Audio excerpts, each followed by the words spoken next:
बिस्मिल्लाहिर्रहमानिर्रहीम। अस्सलाम वालेकुम। यूट्यूब के ऊपर मुबीनास कुकिंग चैनल को देखने और पसंद करने के लिए मेरे तमाम दोस्तों का बेहद शुक्रिया।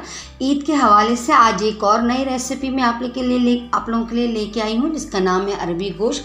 अरबी आजकल सीज़न में है, तो आज हम अरबी गोश्त बनाने जा रहे हैं। तो इसको मेरे स्टाइल से बनाना सीखिए दोस्तों। तो वीडियो को लास्ट तक देखिएगा, पसंद आ जाए तो लाइक्स कर दीजिएगा। तो चलिए इसके जल्दी से हम इंग्रेडिएंट्स नोट कर लेते हैं। मैंने आधा किलो बीफ का हड्डी वाला गोश्त ले लिया है। देखिए, मैं हड्डी वाला गोश्त इस्तेमाल करती हूँ, इससे बहुत ही अच्छा टेस्ट आता है। आधा किलो अरबी को मैंने छील लिया है।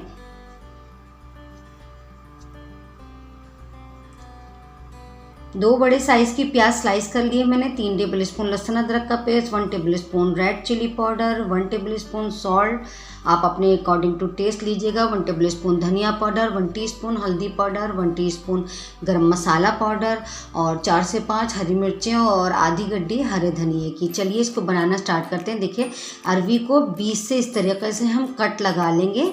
ये करना बहुत ज़रूरी होता है, क्योंकि जब हम इसको फ्राई करते हैं तो इस अंदर तक ये अच्छे से कुक हो जाती है। इसको बीच से कट नहीं करेंगे, बीच से बस थोड़ा थोड़ा कट का निशान लगा लेंगे हम इसके अंदर।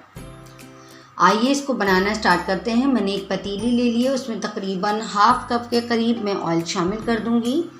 जब ये ऑयल गर्म हो जाएगा तो मैं इसके अंदर अरबी को डाल के फ्राई करूंगी।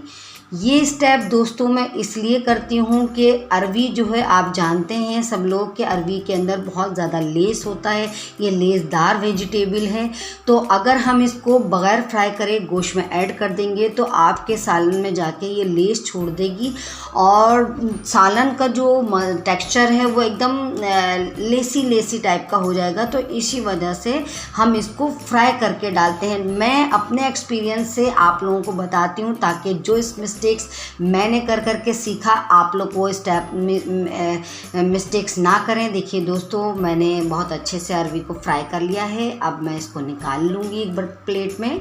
अब इसी ऑयल के अंदर मैं गोश्त को सौंध के चढ़ाऊँगी। आपने देखा होगा, अक्सर मैं जब भी गोश्त की कोई चीज़ बनाती हूँ तो गोश्त हमेशा सौंध के बनाती हूँ। सौंध के बनाने से बहुत ही लाजवाब टेस्ट आता है सालन का। मैंने इसी ऑयल में गोश्त शामिल कर दिया, प्याज ऐड कर दी, लहसुन अदरक का पेस्ट ऐड कर रही हूँ मैं, हल्दी पाउडर ऐड कर दिया मैंने, धनिया पाउडर ऐड कर दिया, लाल मिर्चों का पाउडर ऐड कर दिया और नमक। ये तमाम चीज़ें डाल के मैं इसके अंदर मिक्स करके इतना पानी ऐड करूँगी कि गोश्त आसानी से गल जाए। तकरीबन मैं मीडियम फ्लेम पे इसको आधे घंटे के लिए कवर करके पकाऊँगी। देखिए, आधा घंटा हो गया है। आइए गोश्त को चेक कर लेते हैं कि गोश्त किस स्टेज तक गल गया है। देखिए, गोश्त में अभी थोड़ी कसर बाकी है। ये जब हम अरबी ऐड करेंगे तो ये उसके साथ पूरा कुक हो जाएगा। देखिए, जो प्याज नज़र आ रही है ना, ये सालन में नज़र नहीं आनी चाहिए। इसको मैं बहुत अच्छी तरीके से भूनूंगी। ये अगर मैं नहीं भूनूंगी तो जब आप सालन बना के तैयार करेंगी तो प्याज आपकी खड़ी खड़ी सालन में नज़र आएगी, तो वो मज़ेदार नहीं बनेगा। तो इसलिए बहुत अच्छा टेक्सचर लाने के लिए मसाले को बहुत अच्छी तरीके से भूनिए, ताकि प्याज बिल्कुल एकदम भून जाए और बहुत ही मज़ेदार सी ग्रेवी तैयार हो जाए। मैंने इसके अंदर 4 से 5 साबुत हरी मिर्चें ऐड कर दी और जो मैंने अरबी को फ्राई करके रखा था वो मैंने इसमें ऐड कर दिया है दोस्तों।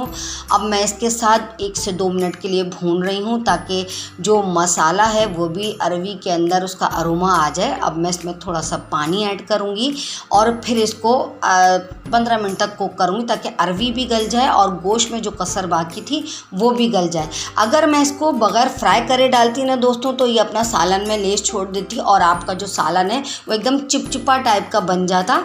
देखिए, ये बहुत ही ज़बरदस्त सा बना है। आइए अब गोश्त को चेक कर लेते हैं हम कि गोश्त गल गया। देखिए, अब गोश्त जो है वो फुल डन हो गया और अरबी भी गल गई है, तो सालन बिल्कुल बन के रेडी हो गया है। आखिर में मैं इसमें गरम मसाला स्प्रिंकल कर दूंगी और इसमें हरा धनिया ऐड कर दूंगी। दोस्तों, मेरी रेसिपी बिल्कुल बन के रेडी हो गई है। मैं इसको चावल और रोटी दोनों के साथ सर्व करूँगी।